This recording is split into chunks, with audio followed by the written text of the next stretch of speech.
En 2013, le chanteur belge Stromae sort Racine Carrée, son deuxième album solo, sur lequel on peut entendre ceci.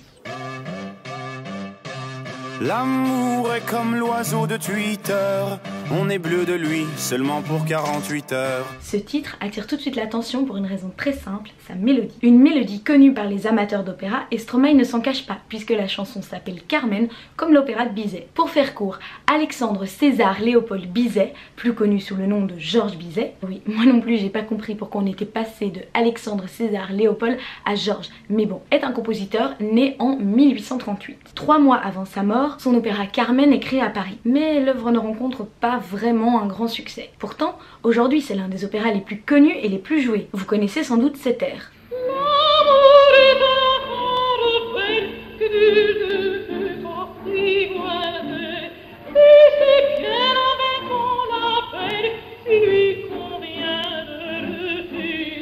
Pour ceux qui ne l'auraient pas remarqué, c'est la même mélodie que celle qu'utilise Stromae. Alors certains crieront au scandale, au plagiat, mais honnêtement Stromae n'est pas le premier à faire ça. Prendre de la musique classique pour en faire une chanson aujourd'hui. Et puis il paraîtrait que Bizet lui-même se soit inspiré d'une autre mélodie déjà existante pour écrire l'air de Carmen, donc.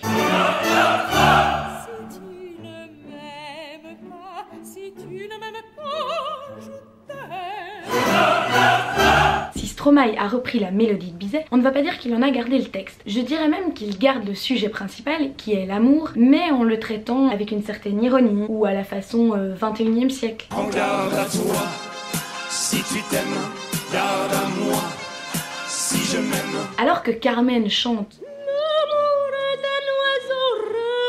Stromae, 140 ans plus tard, dit lui L'amour est comme l'oiseau de Twitter. C'est pour dire la version 2.0 du texte. Tout au long de sa chanson, Stromae critique l'amour dans notre société. Il critique les réseaux sociaux, l'amour comme un produit de consommation et même une certaine forme d'égocentrisme. Finalement, en reprenant Bizet, Stromae a réussi à actualiser une chanson qui parlait d'amour et je trouve que c'est plutôt bien trouvé.